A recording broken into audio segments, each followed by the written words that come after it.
کون سا فعل ہے آتینا؟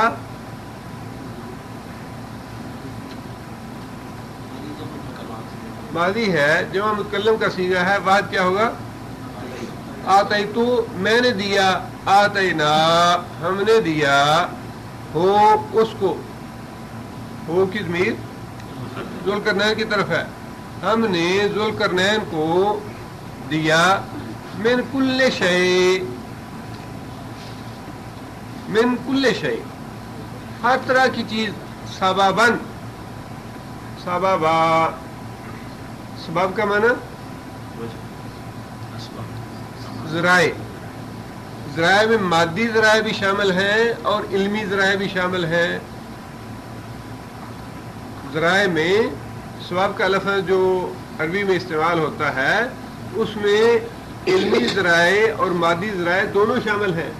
اللہ فرماتے ہیں کہ ہم نے اس کو ہر طرح کے اسباب دیے تھے، ہر طرح کی اشیاء مہیا کی تھیں، علمی صلاحیت بھی تھی اس کے پاس اور مادی ذرائع بھی پورے پورے تھے اس کے پاس، جس کا مطلب یہ ہے کہ وہ بہت ہی بڑا صاحب اقتدار تھا۔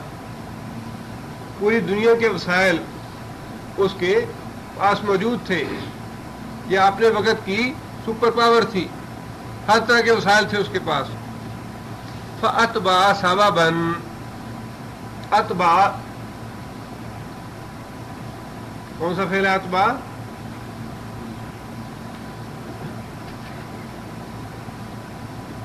اتبع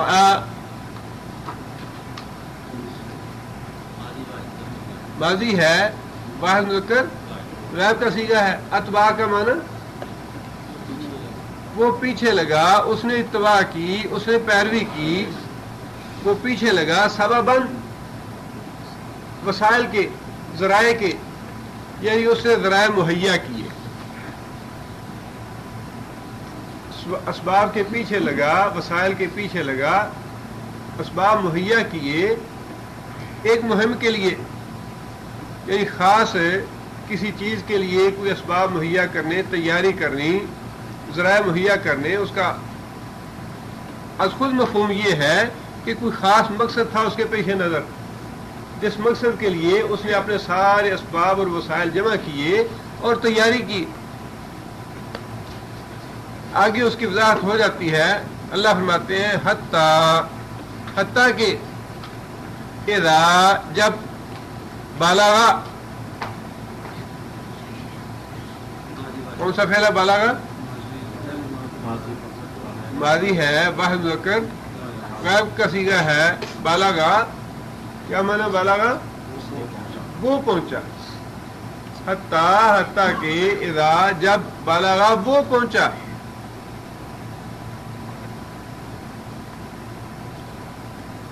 بالاغا اس کی گردان کون کرے گا؟ آپ کریں گے؟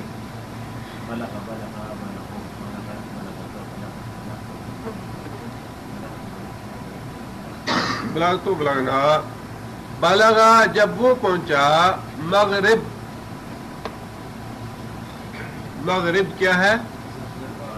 طرف، مکان، مغرب کا معنی غروب ہونے کی جگہ، حتیٰ کہ جب وہ پہنچا مغرب الشمس سے، سورج کے غروب ہونے کی جگہ پر، مطلب یہ کہ ذوالقرنین نے تیاری کی، مہم کی، چڑھائی کرنے کی، اور وہ فتوحات کرتے کرتے کہاں تک پہنچ گیا؟ زمین کے آخری کنارے تک، جس کے بعد کوئی آبادی نہیں تھی، زمین نہیں تھی، بلکہ اس کے آگے سمندر ہی سمندر تھا، اور سوائے اس چیز کے کچھ نظر نہیں آتا تھا کہ وہ کہاں تک پہنچ گیا ہے؟ سورج کے غروب ہونے کی جگہ پہ۔ سورج کے غروب ہونے کی جگہ پہ پہنچنے سے مراد یہ نہیں کہ فی الواقع وہ اس نقطے پہ پہنچ گیا تھا جس نقطے پہ سورج جو ہے وہ آنکھوں سے اوجھل ہوتا ہے، بلکہ مطلب یہ ہے کہ زمین کی آخری حد پہ وہ پہنچ گیا، جہاں تک انسانوں کی آبادی تھی، جہاں تک فتوحات کی جا سکتی تھیں، اس کے آگے اس کے علاوہ کوئی چیز نہیں تھی کہ سورج غروب ہوتا تھا۔ وہاں سے کھڑے ہو کے یہی چیز نظر آتی تھی کہ سورج جو ہے وہ غروب ہو رہا ہے۔ کہاں غروب ہو رہا ہے؟ وجدہا، وجدہ اور پایا ہا اس کو، کس کو؟ سورج کو. آخر میں جو ہے شمس کے لیے ہے مؤنث کی، تسنیہ کے لیے ہما، جمع کے لیے ہنہ، ہا ہما ہنہ. وجدہا پایا اس کو یعنی سورج کو، تغربو، کون سا فعل ہے تغربو؟ مضارع واحد مؤنث ہوا ہے، سورج جو ہے مؤنث ہے.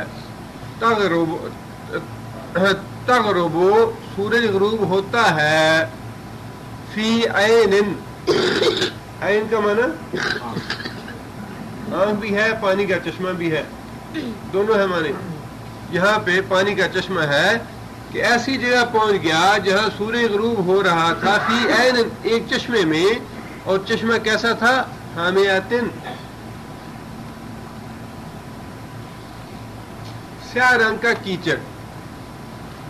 یہ صفت اور موصوف بنتا ہے عین حامیاتن، چشمہ سیاہ کیچڑ والا. وہاں دور سے کھڑے ہو کے یہی نظر آ رہا تھا. ویسے بعض اوقات پانی جو ہے وہ گدلا ہو یا پانی صاف ہو اور اس کے نیچے کیچڑ وغیرہ ہو تو اوپر سے ایسے نظر آتا ہے کہ کالا پانی ہے. جو بھی صورت ہو، اللہ فرماتے ہیں کہ وہاں پہ کھڑے ہو کے بس اسے یہی نظر آ رہا تھا کہ سورج جو ہے یہ ایک کیچڑ والے چشمے میں غروب ہو رہا ہے. دریا ہے، سمندر ہے، ندی ہے، نالا ہے، جھیل ہے، تالاب ہے، جو بھی ہے ان کا ویسے تو معنی وہی ہے جہاں سے پانی پھوٹتا ہے زمین سے، لیکن یہاں اس کا معنی کوئی بھی تالاب یا جھیل یا سمندر جو بھی ہو، ایسا سمندر یا ایسا دریا یا ایسی جھیل جو جس میں پانی تھا کالے کیچڑ والا، اس میں سورج غروب ہو رہا تھا. وَوَجَدَ عِندَهَا وَوَجَدَ اور اس نے پایا عِندَهَا حاکم میر جی ہاں ان کے لیے اس جگہ کے پاس ہے، اس نے پایا قومن ایک قوم کو. اب ظاہر ہے کہ سورج کی تو گرمی اتنی شدید ہے کہ سورج کے قریب تو کوئی قوم بس نہیں سکتی، سورج تو وہاں سے بہت زیادہ فاصلے پہ ہوگا. لہذا اس کا مطلب یہی ہے کہ وہ ایسی جگہ تک پہنچ گیا کہ زمین کی آخری حد تک جس کے آگے کوئی قوم بسنے والی نہیں تھی، اور جس قوم تک وہ پہنچا اس کا اللہ فرماتے ہیں کہ یہ حال تھا. اس قوم کے بارے میں ہم نے ذوالقرنین کو یہ ہدایت کی، قلنا ہم نے کہا، یا ذوالقرنین اے ذوالقرنین، اما خا ان تعذبا، ان یہ کہ تعذبا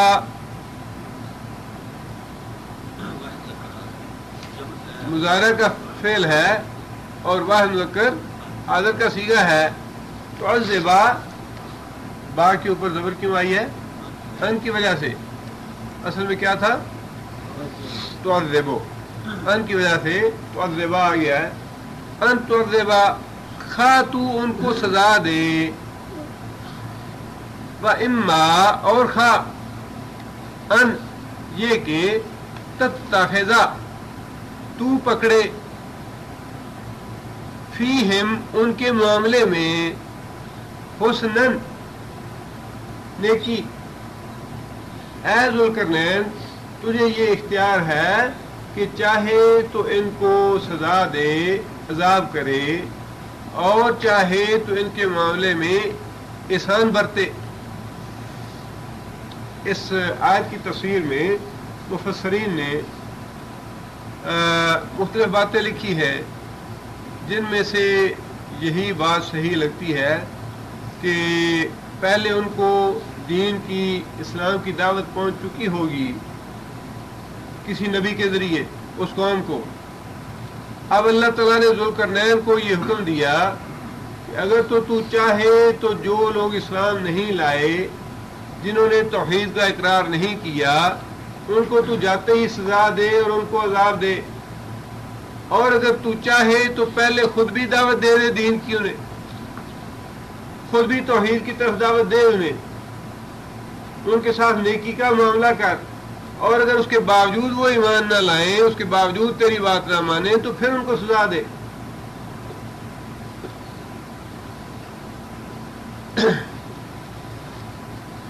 قال ذوالقرنین نے کہا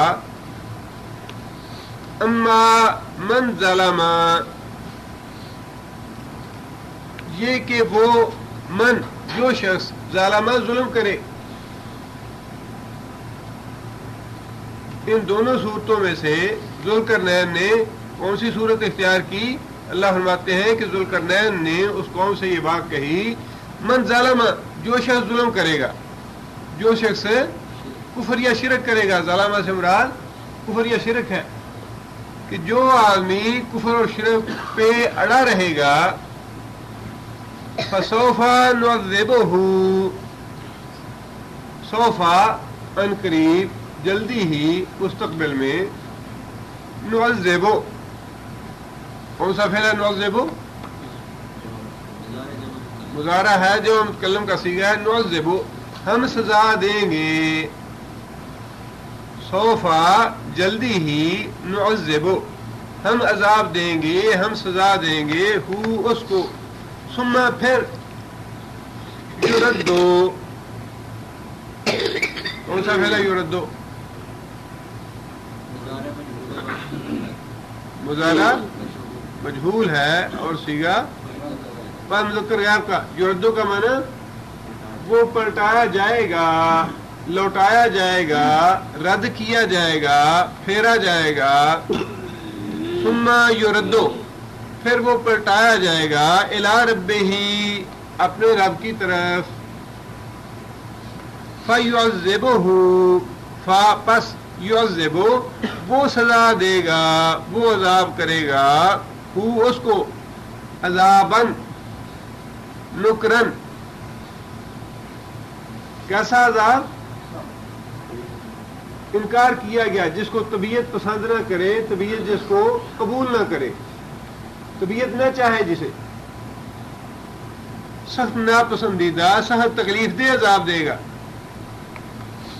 اللہ تعالیٰ، عذاب کرے گا اس کو سخت عذاب۔ یعنی ذوالقرنین جو تھا اس نے دوسری صورت اختیار کرنی پسند کی کہ ان لوگوں کو پہلے دعوت دی، ان پہ احسان کیا، ان کے ساتھ نیکی کا اور نرمی کا معاملہ کیا کہ بھائی اللہ کی توحید کی طرف آؤ، اللہ کا اسلام ہے اس پہ چلو، اللہ کے احکام مانو، اور اس کے بعد اس نے یہ اعلان کیا کہ دعوت کے باوجود جو آدمی ظلم کرے گا، جو آدمی اپنے کفر اور شرک پہ اڑا رہے گا، اسے ہم سزا دیں گے، اور جب وہ اللہ کی طرف پلٹایا جائے گا، مطلب یہ کہ مرنے کے بعد اللہ کے پاس جائے گا تو اللہ تعالیٰ بھی اسے عذاب دیں گے، سخت عذاب۔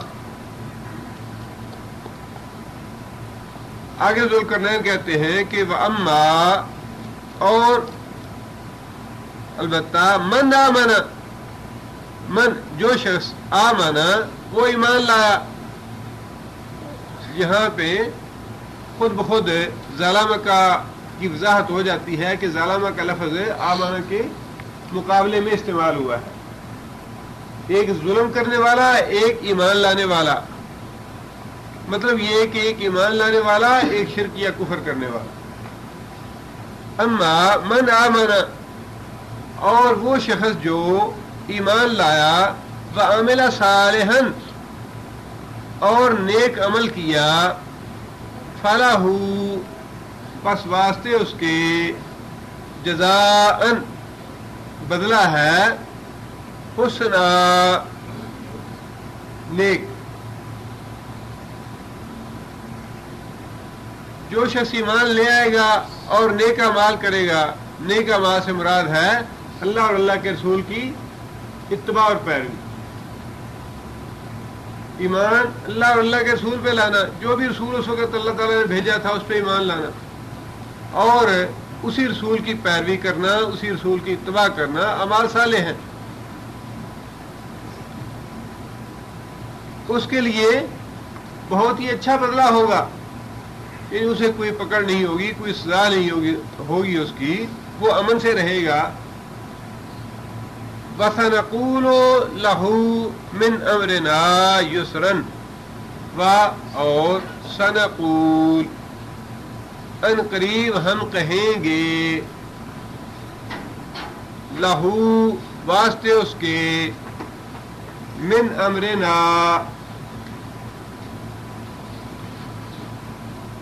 اپنے حکم سے، یسرن، یسر کا معنی آسانی اور سہولت، ہم اپنی طرف سے سہولتیں، آرام اس کو مہیا کریں گے، ان کے معاملے میں ہم آسان حکم جاری کریں گے، انہیں ہم بہت سی سہولتیں دیں گے، بہت سی مہربانی کریں گے ہم ان کے ساتھ، بہت سے نرم معاملات کریں گے ان کے ساتھ، یہ جو ظلم کرے گا اس کو سزا دیں گے، اس کی پکڑ دھکڑ ہوگی، اس کو جیل میں ڈالیں گے، اور جو ایمان لائے گا اس کے ساتھ نرمی کا معاملہ ہوگا، اس کے ساتھ مہربانی کا معاملہ ہوگا، شفقت کا معاملہ ہوگا، انہیں ساری سہولتیں دی جائیں گی۔ اللہ فرماتے ہیں کہ جو مغرب کی اس کی مہم تھی، مغرب کی جو اس کی فتوحات تھیں، ان کے معاملے میں اس نے یہ طرز عمل اختیار کیا، اور جب پورے مغرب کو اس نے فتح کر لیا تو پھر اس نے مشرق کا ارادہ کیا۔ اللہ فرماتے ہیں ثم اتبع سببا، مغرب کو فتح کرنے کے بعد پھر اس نے پیچھا کیا اسباب کا، پھر تیاری کرنی شروع کی نئی مہم کے لیے، نئی مہم کے لیے ساز و سامان اکٹھا کرنا شروع کیا، حتیٰ کہ اذا جب بالغا وہ پہنچا، جب وہ پہنچا مطلع، کیا ہے مطلع؟ ظرف مکان ہے، نکلنے کی جگہ، طلوع ہونے کی جگہ، مطلع الشمس سے سورج کے طلوع ہونے کی جگہ پہ پہنچا، جب وہ پہنچا سورج کے طلوع ہونے کی جگہ پہ،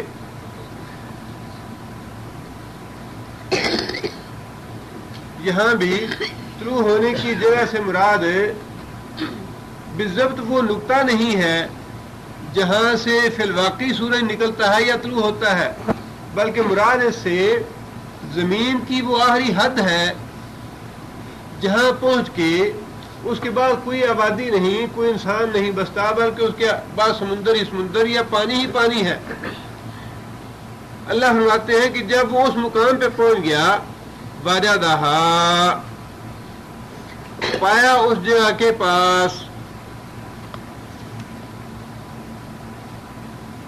وجدہا ہا کی ضمیر شمس کے لیے، پایا سورج کو، تطلع کہ وہ طلوع ہوتا ہے، علی قوم ایسے لوگوں پر،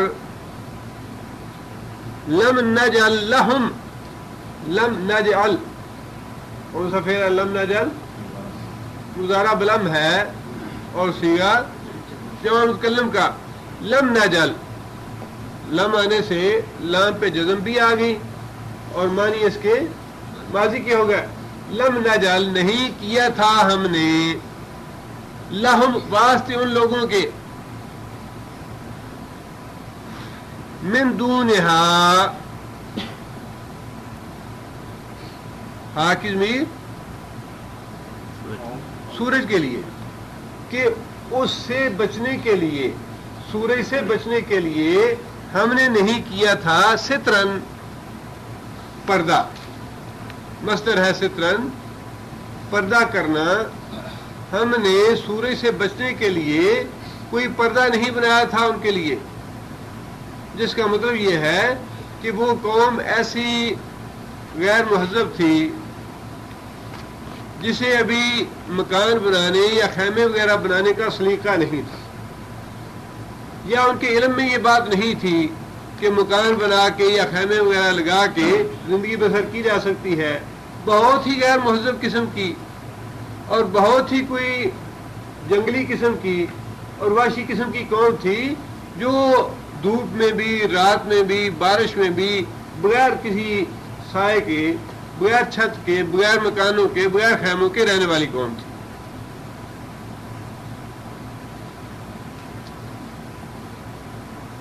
اللہ فرماتے ہیں کہ کذالک کیا معنی کذالک کا؟ اسی طرح. کس طرح؟ اسی طرح جس طرح پہلے معاملہ تھا قوم کے ساتھ. مغرب میں جب پہنچا ذوالقرنین تو جو معاملہ اس قوم کے ساتھ کیا کذالک ویسا ہی معاملہ اس قوم کے ساتھ کیا. وہاں پہ اعلان کرا دیا کہ جو آدمی اللہ کے رسول کی اطاعت کرے گا، اللہ کے رسول پہ ایمان لائے گا، ہم اس کے ساتھ نرمی کا معاملہ کریں گے، اسے سہولت دیں گے، اسے کچھ نہیں کہا جائے گا، وہ امن میں ہے. اور جو آدمی اپنے کفر پہ، اپنے شرک پہ ڈٹا رہے گا، اسے ہم سزا دیں گے، جیل میں ڈال دیں گے، اس پہ سختی کریں گے، اسے عذاب دیں گے. کذالک یعنی ویسا ہی معاملہ اس قوم کے ساتھ کیا جیسا معاملہ مغرب کی قوموں کے ساتھ اسے کیا، ویسا ہی معاملہ مشرق کی قوموں کے ساتھ وہ فتح کرتے کرتے وہاں تک پہنچ گیا. یعنی یہ اللہ نے جو فرمایا کہ وہ وہاں پہنچا، اس کا مطلب یہ نہیں کہ راستے میں چھوڑتا گیا قوموں کو یا ملکوں کو، بلکہ اس کا مطلب یہ ہے کہ سارے ملکوں کو فتح کرتا گیا، حتیٰ کہ وہ ایسی جگہ پہ پہنچ گیا جس کے آگے کوئی ملک نہیں تھا، کوئی آبادی نہیں تھی، اس کو بھی فتح کیا اس نے. اور ان قوموں کے ساتھ اس نے اس طرح کا معاملہ کیا کہ فتح کرتے ہی انہیں دین اسلام کی دعوت دی کہ لوگوں اللہ کے رسول پہ ایمان لاؤ. جو ایمان لائے گا اس کے لیے ہماری طرف سے امن ہے، سلامتی ہے، اور جو ایمان نہیں لائے گا اس پہ ہم اسے سزا دیں گے. ویسا ہی معاملہ مغرب کی قوموں کے ساتھ کیا. جتنی قوموں کو، جتنی ملکوں کو فتح کرتا گیا، وہاں پہ اللہ کا دین پھیلاتا گیا، اللہ کے دین کے جھنڈے گاڑتا گیا. اور اسی طرح مشرق میں جتنے بھی ممالک کو فتح کیا اس نے، حتیٰ کہ مشرق کی آخری سرحد تک پہنچ گیا. فرمایا کذالک اسی طرح کا معاملہ اس نے ادھر بھی کیا جیسا معاملہ ادھر کیا تھا کہ اللہ کے دین کا جھنڈا جو ہے وہ بلند کرتا گیا، اللہ کے دین کی دعوت دیتا گیا، اللہ کا دین پھیلاتا گیا، اللہ کے دین کی اشاعت کرتا گیا. اب یہ ذہن میں بات رکھیے کہ یہ وہ کفار مکہ ہیں جنہیں اپنی رئیسی میں بڑا ناز تھا کہ ہم تو ہاشمی ہیں، قریشی ہیں، ہم تو مکے کے سردار ہیں، پوری دنیا یہاں آتی ہے ہمارے پاس حاجی کرنے کے لیے اور عمرے کرنے کے لیے، ہماری عظمت کو، ہماری بڑائی کو کوئی پہنچ سکتا ہے؟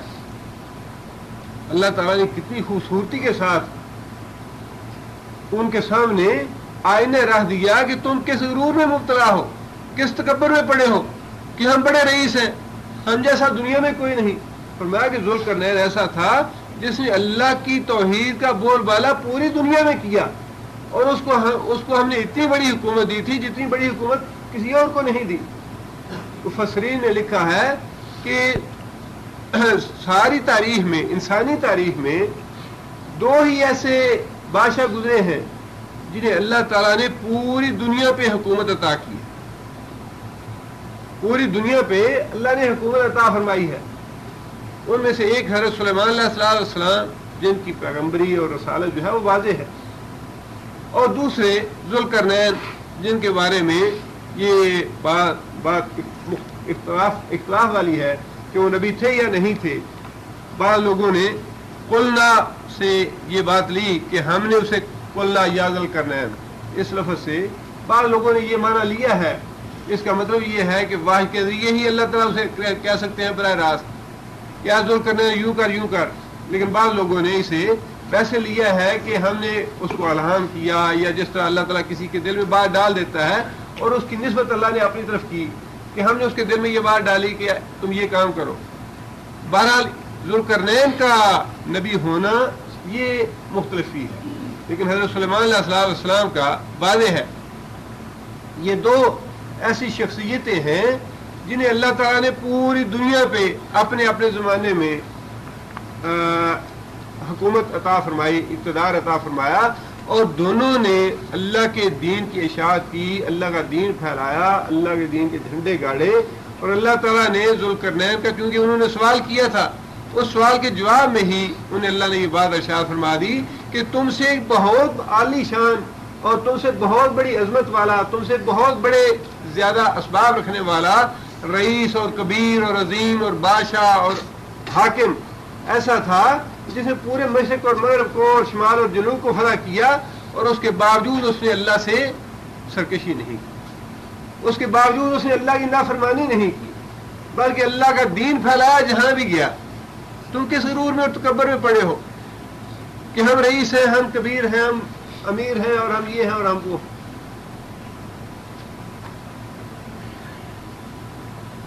کذالک اللہ فرماتے ہیں کہ اب ویسا ہی معاملہ مشرقی قوموں کے ساتھ کیا۔ وقد احطنا بما لدیہ خبرا، وقت اور تحقیق، احطنا کیا معنی احاطنا؟ فعل کون سا ہے یہ؟ ماضی کا، اور جو متکلم کا صیغہ ہے، کیا معنی احاطنا؟ ہم نے احاطہ کیا، ہم نے قابو کیا، ہم جانتے ہیں بما ساتھ اس چیز کے لدئی ہے ایک ضمیر ذوالقرنین کے لیے، ساتھ اس چیز کے جو تھی اس کے پاس خبرن، خبر سے، علم سے۔ خبر یہ مصدر ہے خبرن، یعنی جو کچھ بھی علم ذوالقرنین کے پاس تھا، احاطنا وہ ہمارے علم میں ہے، وہ ہمارے قابو میں ہے، ہمیں اس کا پتہ ہے، جس کا مطلب یہ ہے کہ اللہ تعالیٰ یہ فرما رہے ہیں کہ ذوالقرنین کو جو بھی صلاحیتیں دی تھیں، جو بھی اسباب دیے تھے، جو بھی ذرائع دیے تھے، وہ ہمارے دیے ہوئے تھے۔ اس کے پاس جو کچھ بھی تھا، علمی صلاحیت تھی، مادی تھی، اسباب تھے، ذرائع تھے، تجربہ تھا، جو کچھ بھی تھا، احاطنا ہم خوب جانتے ہیں اس کو، جتنا کچھ اس کا علم تھا۔ اس کا مطلب یہ ہے کہ اللہ فرماتے ہیں کہ یہ تمہاری سرداریاں اور رئیسی اور تمہارے جو کچھ بھی ہے، مال اور اسباب ہیں، یہ بھی ہمارے دیے ہوئے ہیں، اور ذوالقرنین کو جو کچھ دیا تھا وہ بھی ہم نے ہی عطا کیا تھا، اور تم سے بہت زیادہ عطا کیا تھا، اور وہ ہمارا فرما بردار بندہ تھا۔ آگے اللہ فرماتے ہیں کہ مشرق اور مغرب کو فتح کرنے کے بعد ثم اتبع سببا، ثم پھر اتبع اس نے پیچھا کیا، سببا اسباب کا، اس نے پھر اسباب جمع کرنے شروع کیے، پھر تیاری شروع کر دی، پھر سارا سامان اکٹھا کرنا شروع کر دیا، ایک اور ایک نئی مہم کے لیے آغاز کیا اس نے۔ حتیٰ کہ اذا بالغا، جب وہ ممالک کو فتح کرتا کرتا پہنچ گیا، بین السدین،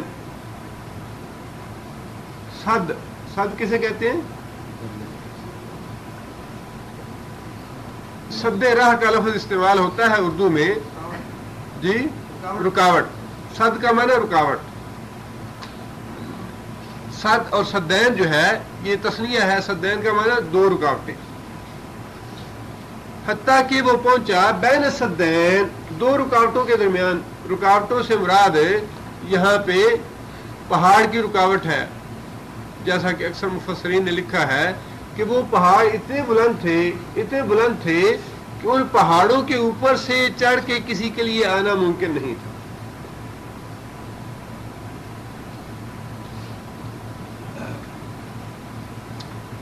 وجدا پایا، من دونہما، من دون